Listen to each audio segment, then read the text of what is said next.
Hello my dear friends. मैं सिद्धांत विक्रम सिंह। स्वागत है आपका अपने चैनल सक्सेस विथ विक्रम में। आज हम आपके लिए लेके आए हैं कुछ विशेष, कुछ नया, जो कि आपको जो है आपके अंदर एक समझ डेवलप करेगा, साथ ही साथ आपकी एग्जामिनेशन की तैयारी भी कराएगा। जैसे कि हम लोग देखते हैं कि हम लोग फैक्ट्स बहुत ज़्यादा रट डालते हैं कि जो है स्वतंत्रता संग्राम के बारे में ही बात अगर किया जाए तो रॉलेट एक्ट हुआ या फिर जो है आपका कैबिनेट मिशन हुआ, मतलब इत्यादि वगैरह हम लोग बहुत ज़्यादा हम लोग रटते हैं फैक्ट्स वगैरह। लेकिन जो है जो चीज़ें कैसे घटित हुई, क्या रोड मैप है, अगर हम उस तरीके से एक रोड मैप बना के अगर पढ़ें ना, तो हमको वो बार-बार नहीं पढ़ना पड़ेगा। एक बार में ही पढ़ने से वो हमें काफ़ी अच्छी तरीके से समझ में आ जाएगा। और उसके बाद आपको जीके, जीएस आपको इतनी ईज़ी लगने लगेगी कि फिर आप कहेंगे, "अरे! इतना ईज़ी जीएस था या इतना ईज़ी जीके था?" ये तो सब लोग कहते थे कि इतनी सारी बुक्स पढ़ो, ऐसे पढ़ो, बहुत सारी चीज़ें थी। लेकिन आपको मैं इतना गारंटी देता हूँ कि आप इस तरीके के छोटे-छोटे लेक्चर्स देखते जाइए, सारे सब्जेक्ट्स के, और जिससे आप एक रोड मैप तैयार कर सकते हैं कि क्या चीज़ें हैं, और क्वेश्चन भी ईज़िली आप अटेम्प्ट कर सकते हैं। देखिए, इससे पहले हम एक संविधान के बारे में भी लेके आए थे रोड मैप कि संविधान का निर्माण कैसे हुआ, क्या था, क्या महत्वता थी, क्या प्रासंगिकता था। तो एक कंप्लीट रोड मैप बना के दिए थे, और जिससे जो है मतलब आप लोगों को लाभ भी हो रहा है। स्टूडेंट्स के हमें कमेंट्स भी आ रहे हैं कि सर आपने बहुत अच्छा कराया है, इससे अब पॉलिटी मुझे ईज़ी लगने लगी, पॉलिटी मुझे बहुत अच्छे से समझ में आने लगी। तो इसलिए हम और प्रोत्साहित हुए। उन लोगों का कहना था कि ज़रा हिस्ट्री पे सर स्वतंत्रता संग्राम पे एक जो है रोड मैप बना के ले आइए। और वो क्योंकि मॉडर्न हिस्ट्री जो है बहुत ज़्यादा इम्पोर्टेंट है किसी भी एग्ज़ामिनेशन में। आजकल ज़्यादा से ज़्यादा क्वेश्चंस मॉडर्न हिस्ट्री से देखने को मिल रहे हैं। तो चलिए हम लोग ज़्यादा बात ना करते हुए इस लेक्चर को शुरू करते हैं। साथ ही आपको एक छोटा-सा और इन्फॉर्मेशन दे दें कि हमारी लुसेंट की महानिचोड़ की सीरीज़ चल रही है, जिसमें 3 लेक्चर्स आ चुके हैं। चौथा लेक्चर्स आज शाम तक अपलोड कर दिया जाएगा, और साथ ही साथ करंट अफेयर की भी एक महामैराथन चल रही है, जो कि 1 साल की पूरी करंट अफेयर अच्छे से जो है उसमें कवर किया गया है, और वही चीज़ें हैं कि जो आपके सारे एग्ज़ामिनेशन के लिए बहुत इम्पोर्टेंट है। चलिए शुरू करते हैं हम लोग। तो बात करेंगे भारतीय स्वतंत्रता संग्राम के बारे में। तो देखिए, हम लोग का देश पहले अंग्रेज़ों का उपनिवेश था। यहाँ पे अंग्रेज़ लोग आए पहले व्यापार करने के लिए, और व्यापार करते उन लोग धीमे-धीमे जो है यहाँ पे ज़मीन पे कब्ज़ा करते चले गए। स्टार्टिंग उन लोगों ने पश्चिम बंगाल से, मतलब बंगाल से की।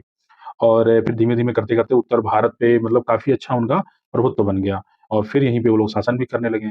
हम लोगों के ऊपर जो है नियम कानून लाना, सारी चीज़ें, एक कंपनी बन के आई थी, लेकिन एक सरकार के तरीके से यहाँ पे शासन करने लगी। तो उन्हीं को यहाँ से जो है भगाने के लिए हमारे देश में बहुत सारे स्वतंत्रता संग्राम लड़े गए, अलग-अलग समय पे, अलग-अलग टाइम पे। तो जिसके बारे में हम लोग जानेंगे कि आखिर कैसे-कैसे, क्या-क्या घटनाक्रम किस तरीके से हुई, उस सीक्वेंस को भी हम लोग समझने की कोशिश करेंगे इस लेक्चर में। तो देखिए, बात करते हैं भारतीय स्वतंत्रता संग्राम का इतिहास क्या है। तो भारतीय स्वतंत्रता संग्राम का इतिहास एक लंबा और उतार-चढ़ाव भरा सफर है। यह भारतीय राष्ट्र को अंग्रेजी शासन से मुक्त कराने के लिए लड़ा गया था, जैसा कि अभी आपको मैंने बताया। एक महान संघर्ष था, इसे एक महान संघर्ष की संज्ञा दी जाती है, पूरे विश्व में इसे एक महान संघर्ष कहा जाता है। इस संघर्ष में लाखों भारतीयों ने अपना बलिदान दिया, और अंत में 1947 में भारत को आज़ादी मिली थी। ठीक है? स्वतंत्रता संग्राम के इतिहास में कई महान नेताओं और क्रांतिकारियों के नाम शामिल हैं।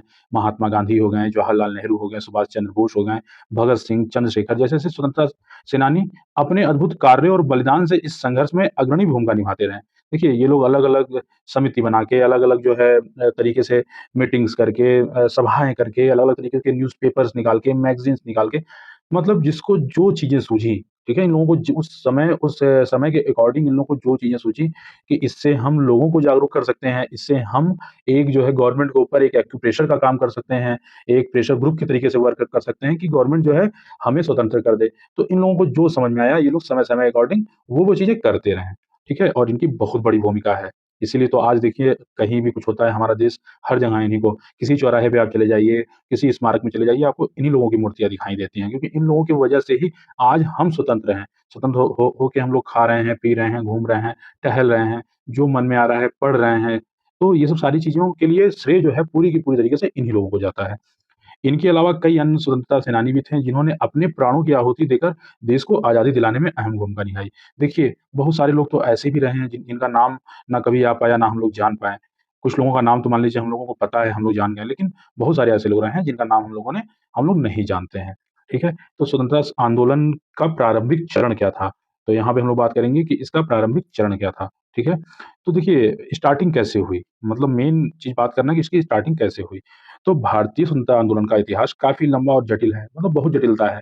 अलग-अलग चीज़ें आप देखेंगे, अलग-अलग विद्रोह, छोटे-छोटे विद्रोह भी, बड़े-बड़े विद्रोह भी और बहुत सारी चीज़ें होती रहीं, ठीक है? इसके प्रारंभिक चरण में देश भर में छोटे-छोटे स्वतंत्रता संघर्ष और आंदोलन होते रहे, ठीक है? इन प्रारंभिक प्रयासों के बाद में एक मजबूत और समग्र राष्ट्रीय आंदोलन का रूप ले लिया। जैसे जानते हैं देखिए छोटी-छोटी चीज़ें मिलते-मिलते एक बड़ा स्वरूप ले ली। जैसे कहते नहीं कि छोटा मतलब 2 आदमी, 4 आदमी, 6 आदमी मिलके एक जो है ग्रुप बनाएँ, फिर उसमें लोग जुड़ते गए और उनकी विचारधाराओं पे वर्क करते गए, काम करते गए, उनकी विचारधाराओं से मिलते गए, तो एक बहुत बड़ा, ठीक है, जन आंदोलन बन के तैयार हुआ। इन प्रारंभिक प्रयासों के बाद में एक मजबूत और समग्र राष्ट्रीय आंदोलन का रूप लिया। उपनिवेशवाद के खिलाफ लड़ाई में सामाजिक सुधारवादी आंदोलन और क्रांतिकारी विचारों का महत्वपूर्ण योगदान रहा। तो जैसा कि अभी मैंने बताया कि सबके विचार जो इन जो है ग्रुप जो आंदोलनकारी थे, इन लोगों का जो एक समूह था, इन लोगों का एक अलग विचार था, ठीक है? उस विचारों को लोग फॉलो करने लगे, ठीक है? क्रांतिकारी विचारों को लोग फॉलो करने लगे। तो बात करते हैं 1857 की प्रथम स्वतंत्रता संग्राम।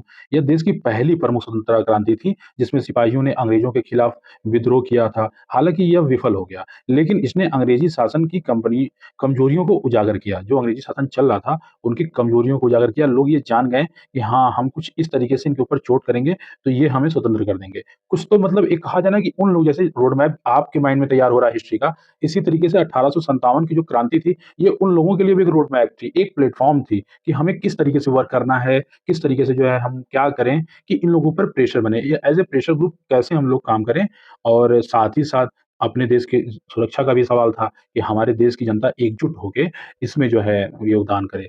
तो एकजुटता की भी जो है चुनौती थी, साथ में अंग्रेज़ों की चुनौती, तो बहुत सारी चुनौतियों को गुज़रते हुए ये लोगों ने काम किया। बंगाल का जमींदारी प्रणाली के खिलाफ आंदोलन, बंगाल में किसानों ने इस प्रणाली के खिलाफ प्रतिरोध किया। तो जो जमींदार प्रथा जो जो चालू हुई थी बंगाल से स्टार्टिंग हुई आपको मैंने शुरू में कहा, तो जिसका नेतृत्व रामकृष्ण गोखले ने किया। तो जो बंगाल की जमींदारी प्रणाली थी, उसके खिलाफ एक आंदोलन चालू किया गया। तो बंगाल में किसानों ने इस प्रणाली के खिलाफ प्रतिरोध किया। तो देखिए जो किसान प्रतिरोध कर रहे थे, उनका कोई ना कोई मुखिया और नेता भी होना चाहिए। तो उसका नेतृत्व जो है रामकृष्ण गोखले ने किया था, ये ध्यान रखिएगा रामकृष्ण गोखले ने किया था। ब्रह्म समाज और आर्य समाज सुधार आंदोलनों के इन संगठनों का महत्वपूर्ण योगदान रहा है, ठीक है? देखिए ब्रह्म समाज का भी और आर्य समाज का, इन दोनों का भी बहुत ज़्यादा इम्पोर्टेंट रोल रहा है हमारे यहाँ स्वतंत्रता संग्राम में।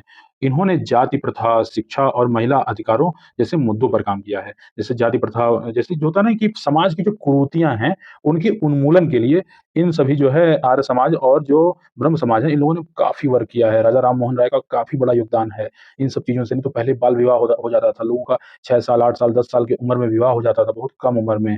सती प्रथा जैसी कुरीतियाँ थीं। पति के मरने के बाद जो है पत्नी को ज़बरदस्ती जो है उस चिता पे बैठा के जो है जला दिया जाता था।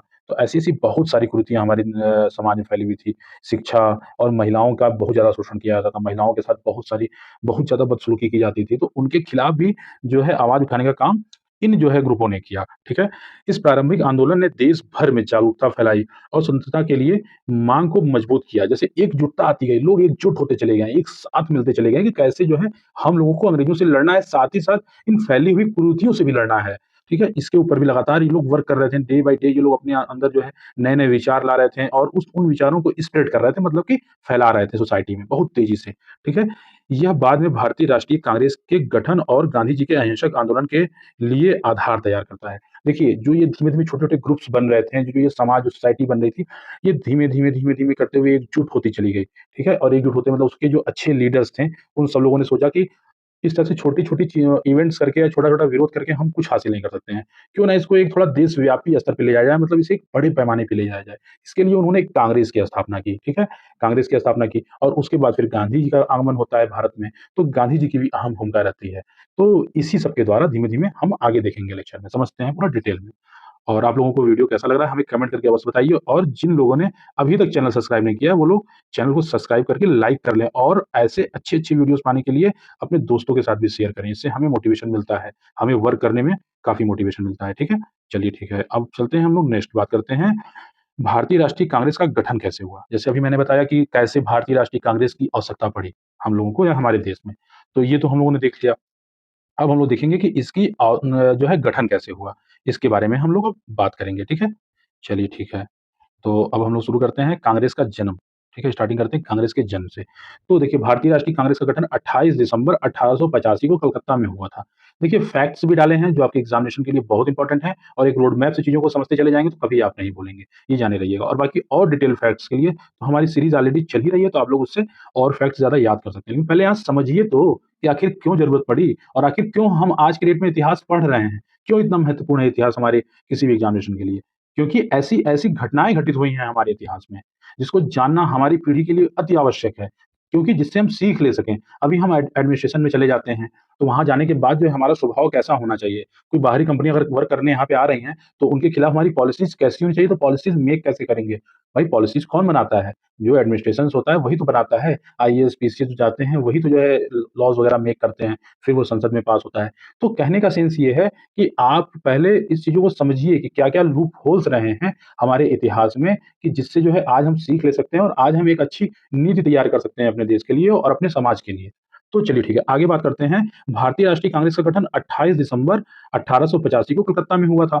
इसका उद्देश्य भारत की जनता के अधिकारों और हितों की रक्षा करना था। इस संगठन के प्रारंभिक सदस्यों में ब्रिटिश शासन के तहत शिक्षित भारतीय पेशेवरों को और व्यापारियों को सा मतलब जो जो एक शिक्षित भारत मतलब जैसे कि जो शिक्षित नेता वगैरह थे, जो मतलब पत्रिकाएँ लिखते थे, पत्रिकाएँ लिख के लोगों को जागरूक करते थे, मैगज़ीन के थ्रू मतलब अलग-अलग न्यूज़पेपर के थ्रू, अपने लेख के थ्रू, उन सब लोगों का एक संगठन तैयार हुआ, जो एक व्यापारी वर्ग था। क्योंकि देखिए किसी भी संगठन को बनाने के लिए पैसे की ज़रूरत पड़ती ही पड़ती है, तो उसमें व्यापारियों का भी अहम रोल था। तो व्यापारी थे, पढ़े-लिखे जो सदस्य थे, जो ये लोग प्रारंभिक सदस्य थे, ठीक है? नेतृत्व और संरचना कैसी थी कांग्रेस की, भारतीय राष्ट्रीय कांग्रेस की? तो कांग्रेस पार्टी का नेतृत्व प्रारंभ में उच्च वर्ग के भारतीय जनता द्वारा किया जाता है, तो हम बता ही चुके हैं आपको। धीरे-धीरे यह आंदोलन जन आधारित हो गया। जैसे धीमे-धीमे इसमें लोग जुड़ते गए, हर कोई जुड़ता गया। धीरे-धीरे सब लोग जो इसमें अपनी सहभागिता जो है समय-समय पे निभाते चले गए और राष्ट्रवादी चेतना का केंद्र बन गया। कांग्रेस की संरचना में स्थानीय, प्रांतीय और राष्ट्रीय स्तर पर कमेटियाँ तथा अखिल भारतीय अधिवेशन शामिल थे। देखिए इसको समझते हैं आज से। जैसे मान लीजिए कोई भी पार्टी है, वो पार्टी जो है हर जहाँ आप देखे होंगे कि राज्य अध्यक्ष की नियुक्त करती है, फिर कमेटी गठित करती है, ये महासचिव, ये महामंत्री ये जिलाध्यक्ष हैं, जिला सचिव हैं, जिला मंत्री हैं, मतलब अलग-अलग सदस्य पदाधिकारियों द्वारा उस पार्टी में मतलब हर स्तर पे वो पार्टी अपना वर्क करती है, जैसे कि आज के समय में। ऐसे ही कांग्रेस को भी पूरे भारत में मतलब पूरे भारत का नेतृत्व करना था और सोचिए उस समय अंग्रेज़ों का कितना दबाव रहता था, उसके बावजूद भी ये लोग कितना परिश्रम करते होंगे और हर स्तर पे, जैसे कि हर जो है राज्य स्तर पे, जिला स्तर पे, गाँव में, एक-एक ग्राम सभा में, हर स्तर पे इनकी जो इकाइयाँ थी। इकाइयाँ इन सेंस से इनके लोग थे, जो लोगों को जागरूक करते थे और जोड़ते थे और जो उच्च स्तर मीटिंग्स होती थी, उन बातों को गाँव तक, गाँव के लोगों तक पहुँचाते थे। इनका बहुत महत्वपूर्ण योगदान देखिए, स्वतंत्रता संग्राम में चुन गिने-चुने 4, 6, 10, 15 लोगों का योगदान नहीं रहा है, हर मतलब हर स्तर पे लोगों का योगदान रहा है, ठीक है? तो हमको किसी को नहीं भूलना चाहिए। इसलिए स्वतंत्रता संग्राम के टाइम में जब मतलब हम लोग 15 अगस्त या 26 जनवरी मनाते हैं, तो हमें सबको नमन करना चाहिए, सबको याद करना चाहिए, ना कि किसी एक व्यक्ति विशेष को, ठीक है? एक व्यक्ति विशेष का योगदान नहीं था इसमें। इसमें एक एक कहते नहीं कि एक जैसे एक जन चेतना थी, ठीक है? एक विचारधारा थी। उस विचारधारा का जो है समूह था ये, स्वतंत्रता संग्राम हमारा जिससे कि हम स्वतंत्र हुए। ठीक है? कार्यक्रम और माँगों के बारे में बात करें, तो कांग्रेस पार्टी ने भारत की के लोगों की सामाजिक, आर्थिक और राजनीतिक माँगों को उठाया। जैसे मान लीजिए हमारी क्या माँग है, हमारा जो है क्या ज़रूरत है, हम लोगों की जो ज़रूरतें होती थी, जैसे ज़मींदारी प्रथा से भी हम लोग बहुत परेशान थे कि बहुत ज़्यादा जो है हमें टैक्स देना पड़ रहा है, तो ये हम लोगों की माँग थी। ठीक है? जो हमारी आर्थिक माँगें थी, ऐसे सामाजिक माँगें थी, राजनीतिक माँगें थी, जैसे लोगों को दबाया जाता था, सप्रेस किया जाता था, घर छीन लिए जाते थे, तो इन सब माँगों को इकट्ठा करके ये कांग्रेस के द्वारा उठाया गया। उनकी प्रमुख माँगों में स्वराज, हमको स्वशासन चाहिए मतलब हमको स्वतंत्रता चाहिए, स्वराज चाहिए। समाज सुधार की बात की गई, जितनी कुरीतियाँ थीं, उनसे हमको जो है उसका सुधार कीजिए, उन कुरीतियों को बंद कीजिए, उनके लिए लॉज़ लाइए, ठीक है? इसके बारे में बात किया गया। शिक्षा का विस्तार और ब्रिटिश साम्राज्यवाद के खिलाफ आवाज़ उठाना, ठीक है? ये सब सारी चीज़ें इसमें शामिल थीं, ठीक है? यह आंदोलन धीरे-धीरे देश की स्वतंत्रता का प्रमुख मांग बन गया, ये ध्यान रखिएगा। तो जैसे क्वेश्चन्स आ भी जाता है कि डायरेक्ट क्या-क्या माँगें थी, मतलब क्या चीज़ें थी, तो आप लोग ये सब चीज़ें आप लोग को मालूम होना चाहिए और खुद के लिए भी मालूम होना चाहिए। अगर आप एक भारतीय हैं, तो आपको भी मालूम होना चाहिए। ये देखिए हमारे बापूजी की फ़ोटो है, ठीक है? चलिए बात करते हैं गांधी जी का अहिंसात्मक आंदोलन। ये हमारे बापूजी हैं, ये हमारे गांधी जी हैं, ठीक है? इनके बारे में बात करते हैं। भारतीय स्वतंत्रता आंदोलन में गांधी जी के अहिंसात्मक आंदोलन ने महत्वपूर्ण भूमिका निभाई, ठीक है? गांधी जी ने अहिंसा के सिद्धांत को अपनाकर अंग्रेजी शासन के खिलाफ आंदोलन शुरू किया। उन्होंने असहयोग आंदोलन, सविनय अवज्ञा आंदोलन और भारत छोड़ो आंदोलन जैसे अहिंसात्मक आंदोलनों के माध्यम से अंग्रेजी सरकार को चुनौती दी। ये ध्यान रखिएगा आप लोग। तो देखिए, इन्होंने असहयोग आंदोलन, सविनय अवज्ञा आंदोलन, भारत छोड़ो आंदोलन आदि मतलब लगातार कुछ कोई न कोई आंदोलन इन्होंने चलाया। इससे कहा जाता है कि इन्होंने कुछ न कुछ नया प्रयोग किया कि जिससे कि हमें आज़ादी मिल सके। इन्होंने सतत प्रयास किया, अलग-अलग तरीके से पैदल मार्च निकाल के लोगों की जनता को गाँव-गाँव गए, गाँव-गाँव ढूँढे। अच्छा, गांधी जी के बारे में एक बड़ी दिलचस्प बात बताते हैं आप लोगों को। गांधी जी जब आए थे, तो गांधी जी पहले जो है सूट-बूट पहन के गए, जनता के सामने पहले सूट-बूट पहन के गए। तो जैसे कहते हैं ना कि गांधी जी को ही क्यों इतनी लोकप्रियता मिली, ठीक है? तो इसके बारे में समझना ज़रूरी है। तो गांधी जी पहले सूट-बूट पहन के गए, तो उन्होंने देखा कि जो अंग्रेज़ भी हैं, वो भी सूट-बूट पहन के आते हैं और जो जनता है, उनसे डरती है, भयभीत होती है क्योंकि वो लोग डरा-धमका के, मार-पीट के, सजाएँ दे के, किसी को मृत्युदंड दे के रखते हैं। तो जब गांधी जी लोगों के बीच में गए, तो पहले तो लोग समझे कि भाई ये भी जो है उन्हीं के कैटेगरी के हैं, मतलब उन्हीं के वो हैं, जिस तरीके से वो हैं। लेकिन गांधी जी को समझ में आया कि अगर हमें जनता से जुड़ना है, अगर हमें जन-जन से जुड़ना है, तो हमें जन के तरीके से बनना होगा। तो उन्होंने क्या किया कि उन्होंने अपने वस्त्र त्याग दिए और वो एक जो है केवल एक धोती लपेट के चलते थे और एक हाथ में छड़ी लेके। तो जब वो छड़ी और हाथ में धोती लेके जब गाँव में निकले, जब गाँव में पहुँचे, तो गाँव वाले पता है क्या कहें? उन्होंने कहा, "ये तो बिल्कुल हमारे जैसे हैं, जैसे हम हैं वैसे ये हैं।" तो पूरे के पूरे गाँव उनसे जुड़ गया, पूरे का पूरा गाँव उनसे जुड़ गया। जैसे देखिए, आप खुद भी जाइए, अगर छोटे बच्चे हैं, खेल रहे हैं, तो अगर आप उनके सामने थोड़ा स्ट्रिक्ट होके खड़े रहेंगे, तो वो आपसे डरेंगे। वो जो है सोचेंगे कि अरे भैया है या फिर जो है ये दीदी हैं, ये थोड़ा-सा मतलब स्ट्रिक्ट है, थोड़ा-सा मतलब उनके अंदर ऐसी फीलिंग्स आएगी। लेकिन अभी जाइए उन्हीं बच्चों के साथ बच्चे बन के खेलने लगिए, तो देखिए वो आपसे इतना ज़्यादा घुल-मिल जाएँगे कि उनको ये नहीं फ़ील होगा कि आप उनसे बड़े हैं, उनको ये फ़ील होगा कि आप भी उनके ही ऐज के हैं। वो उसी तरीके से आपके साथ खेलने लगेंगे, घूमने लगेंगे, मिलने लगेंगे, बातें भी उसी हिसाब से करने लगेंगे। ये नहीं सोचेंगे कि आप कितने बड़े हैं या कुछ भी है। तो ऐसे ही सेम गांधी जी के साथ हुआ। गांधी जी जब गाँव में एक धोती में और एक छड़ी लेके पहुँचे और एक चश्मा पहने हुए, तो लोग कहेंगे, "अरे! ये तो बिल्कुल हमारे जैसे हैं।" हमारे जैसे। गांधी जी उन्हीं लोगों के तरीके से उनसे बात भी करने लगे। तो वो एकदम जैसे अपने जैसे समझने लगे, अपने जैसे घुलने-मिलने लगे, तो फिर अपनी समस्याओं को बताने लगे और उसके बाद गांधी जी को अपनी बातों को उन लोगों से कहना, उन लोगों से मनवाना काफ़ी ईज़ी हो गया। इसीलिए तो उनके एक बार कहने पे इतने इतने बड़े-बड़े आंदोलन जो है और इतने मतलब व्यवस्थित तरीके से, संगठित तरीके से जो है होते थे। आज तो देखिए छोटी-छोटी जनसभा लोग करते हैं, उसमें अफ़रा-तफ़री मच जाता है, उसमें भगदड़ मच जाती है, काफ़ी लोग मर जाते हैं, काफ़ी जानें चली जाती हैं। आजकल बाबाओं को देखिए लोग जो है वो करते हैं, जनसभा करते हैं या फिर कोई सत्संग वगैरह करते हैं, उसमें देखिए कितनी भीड़ हो जाती है और क्योंकि वो लोग प्रवचन तो सुना सकते हैं, बैठ के प्रवचन सुना देंगे, बातें बता देंगे, 4 बातें ऐसी बताएँगे कि जिससे कि आप खुश हो जाइए, वो वही बात करेंगे। लेकिन आप लोगों को संगठित नहीं कर सकते हैं, संगठित करके आप लोगों को एक सीक्वेंस में एक तरीके से नहीं बाँध सकते हैं। लेकिन ये जो मतलब क्वालिटी थी कहा जाए, तो ये जो है गांधी जी के अंदर थी, जिससे कि जो भारत की जनता थी वो काफ़ी इनसे प्रभावित हुई, इनके विचारों से प्रभावित हुई, ठीक है? तो ये रही गांधी जी के बारे में जुड़ी एक स्टोरी बहुत प्यारी-सी। तो गांधी जी ने मानव अधिकारों के लिए अक्सर प्रदर्शन किया। देखिए, कभी किसी का कोई माँग होता था, तो गांधी जी तुरंत जो है उनके साथ खड़े हो जाते थे। कोई जाता था गांधी जी से कि हमें ये प्रॉब्लम है, ये समस्या है, तो वो उसका उपाय, उसका निदान, चाहे उसके लिए उनको धरना प्रदर्शन करना पड़े या फिर मार्च निकालना पड़े, जो भी करना पड़े, जो सही लगे, वो करते थे। जैसे दक्षिण अफ्रीका में काले लोगों के अधिकारों के लिए आवाज़ उठाना और भारत में अस्पृश्यता के खिलाफ अभियान चलाना। उनका आंदोलन शांतिपूर्ण था और उन्होंने हमेशा हिंसा का विरोध किया। उनका नेतृत्व और दृढ़ता ने भारत को स्वतंत्रता दिलाने में महत्वपूर्ण भूमिका निभाई। देखिए क्या है यहाँ पे लिखे हैं उनका नेतृत्व और दृढ़ता। तो यही देखिए अभी जो हम स्टोरी बताए हैं वो नेतृत्व के ऊपर ही, नेतृत्व को समझना ज़रूरी है, ठीक है? और एक चीज़ और जानिए उनके जितने भी आंदोलन थे वो काफ़ी शांतिपूर्ण थे। कोई हिंसा नहीं, कोई भगदड़ नहीं, मतलब बहुत काफ़ी शांतिपूर्ण तरीके से। आप लोग काफ़ी अच्छे तरीके से समझ गए होंगे। चलिए अब बात करते हैं भारत छोड़ो आंदोलन की, ठीक है? जो बहुत प्रमुख आंदोलन रहा, ठीक है? इसके ऊपर हम लोग बात करते हैं। तो बिना हिंसा के मुक्ति, सबसे पहली बात तो है कि ये बिना हिंसा के मुक्ति। गांधी जी का अहिंसात्मक और शांतिपूर्ण आंदोलन था, ठीक है? ये अहिंसा जो था मतलब कोई हिंसा नहीं, मतलब किसी तरीके का मार-पीट नहीं, किसी तरीके का झगड़ा नहीं, किसी तरीके की गोलीबारी नहीं, बमबाजी नहीं, कुछ नहीं। ये बहुत ही अहिंसापूर्ण था, शांतिपूर्ण था, मतलब बिल्कुल एकदम शांति तरीके से इन्होंने आंदोलन किया। जन जागरण की एकता, ठीक है? देश भर में जनता को जोड़ने का प्रयास किया, ठीक है? ब्रिटिश शासन का परित्याग किया, मतलब भारत को पूर्ण स्वराज की माँग की। ये इनके 3 मेन जो है मोटिव थे, क्वेश्चन्स आ भी जाता है और एक चीज़ ध्यान रखिए कि आंसर राइटिंग में भी बहुत इंपॉर्टेंट है। ये पॉइंट्स अगर डाल के आप ऐसे ही आंसर राइटिंग करेंगे, आप देखिएगा आपको काफ़ी अच्छा नंबर मिलेगा। इसलिए पीसीएस के लिए भी बहुत इंपॉर्टेंट लेक्चर है और यूपीएससी के लिए भी बहुत ही ज़्यादा इंपॉर्टेंट है और बाकी अन्य सारे एग्ज़ामिनेशन के लिए बहुत इंपॉर्टेंट है। निबंध लेखन वगैरह जिसमें आता है, उसमें अगर स्वतंत्रता के ऊपर कुछ पूछ दिया तो काफ़ी आप पॉइंट के साथ इस तरीके से लिखेंगे, देखिएगा नंबर आपको कितना अच्छा मिलेगा।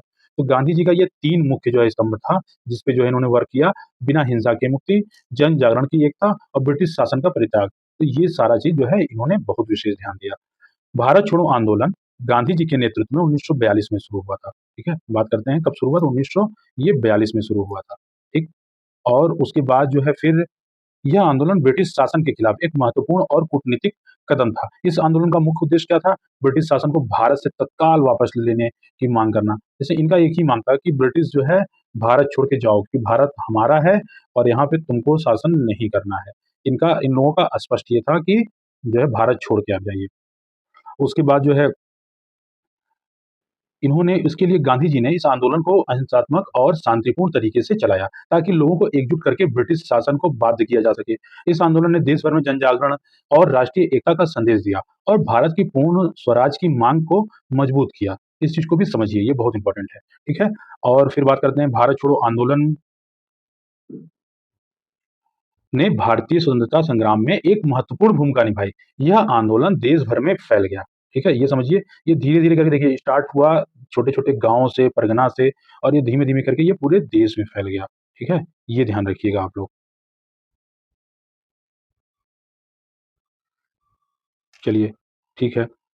फिर बात करते हैं कि शासन की काफ़ी मतलब शासन को काफ़ी प्रभावित किया। इस आंदोलन ने ब्रिटिश शासन को भारत से तुरंत वापस लेने के लिए मजबूर किया और भारत की स्वतंत्रता के मार्ग को प्रशस्त किया। मतलब जो ये भारत छोड़ो आंदोलन था, ये काफ़ी मतलब उग्र हो चुका था। उग्र मतलब हिंसक नहीं, उग्र मतलब कि लोग जागरूक हो चुके थे और जन-जन उसमें जुड़ रहे थे। हर कोई अपनी सहभागिता निभा रहा था कि हाँ, मुझे भी आगे आके बढ़-चढ़ के हिस्सा ले रहा था, कहा जाए तो। भारत की स्वतंत्रता की घोषणा, ठीक है? जब इतना सब कुछ हुआ, सारी चीज़ें हुई, उसके बाद भारत की स्वतंत्रता की घोषणा हुई। तो वो क्या था? 15 अगस्त 1947 को भारत कॉलोनियल शासन से मुक्त हुआ और एक स्वतंत्र राष्ट्र के रूप में उभरा, ठीक है?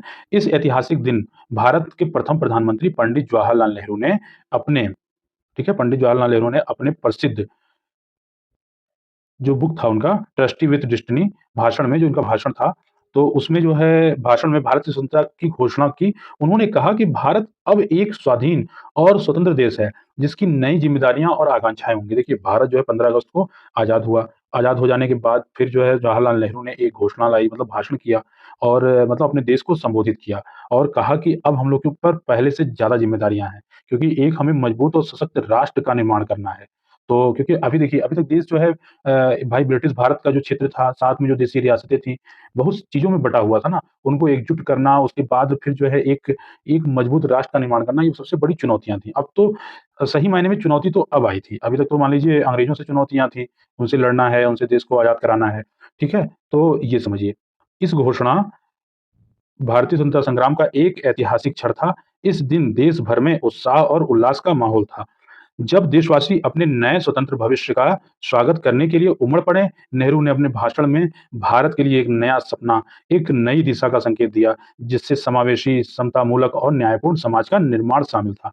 ये देखिए, गांधी जी ने लोगों को एक सपना दिखाया और उस सपने को पूर्ण करने के लिए उन लोगों को एकजुट होके, ठीक है, सहयोग की मांग की। कही कि आप लोग कहा कि आप लोग एकजुट होइए और एक सहयोग कीजिए। जो नीतियाँ और जो भी लॉज़ वगैरह बने, उनको सहर्ष स्वीकार कीजिए और उनका जो है सद मतलब अक्षरशः पालन कीजिए। 100% पालन कीजिए, ठीक है? जैसे जो लोग अब जाएँगे आपके क्षेत्र में जो अधिकारी होंगे, उनकी बातों को मानिए। तो मतलब एक सपना दिखाया, सपना के साथ एक कहा जाए कि एक आदर्श जीवन जीने के बारे में भी लोगों को कहा और देश के प्रति क्या उनकी ज़िम्मेदारियाँ हैं, इसके बारे में भी जो है नेहरू जी ने समझाया, ठीक है? ये समझिएगा। स्वतंत्रता संग्राम के महत्वपूर्ण घटनाक्रम क्या थे? अब ये थोड़ा-सा आपके एग्ज़ामिनेशन पॉइंट ऑफ व्यू से बहुत इम्पोर्टेंट है, तो इसको थोड़ा-सा समझ लेते हैं हम लोग कि क्या-क्या चीज़ें हुई। तो भारतीय राष्ट्रीय कांग्रेस का गठन 1885 में हुआ।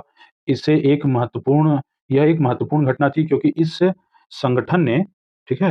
देखिए इसके बारे में भी हम लोग बात कर चुके हैं और इसके बारे में अब एक ब्रीफ हम लोग लास्ट में इसको थोड़ा समझते हैं कि हम लोगों ने क्या-क्या चीज़ें समझा अभी तक, ठीक है? तो चलिए, संगठन ने भारत की स्वतंत्रता के लिए एक मंच प्रदान किया। कांग्रेस ने धीरे-धीरे भारतीय जनता को एकजुट करना शुरू कर दिया और स्वतंत्रता संग्राम में अग्रणी भूमिका निभाने लगा। तो इनकी देखिए कांग्रेस की भूमिका देखिए उस समय की कांग्रेस की बात हो रही है। उस समय की कांग्रेस की भूमिका काफ़ी मतलब बहुत म मजबूत भी थी और बहुत ज़रूरी भी थी, एकजुट करने के लिए एक मंच की भी ज़रूरत थी, ठीक है? उसके बाद हम लोग बात करेंगे गांधी का अहिंसात्मक आंदोलन, ठीक है? तो महात्मा गांधी ने अहिंसा के सिद्धांत को अपनाकर एक नया मार्ग प्रशस्त किया। उन्होंने असहयोग आंदोलन, सविनय अवज्ञा आंदोलन और भारत छोड़ो आंदोलन जैसे शांतिपूर्ण सत्याग्रह के माध्यम से अंग्रेजों का मनोबल तोड़ने की कोशिश की। इस आंदोलन ने न केवल स्वतंत्रता आंदोलन को एक नई दिशा प्रदान की, बल्कि पूरी दुनिया का ध्यान भी भारत की ओर खींचा।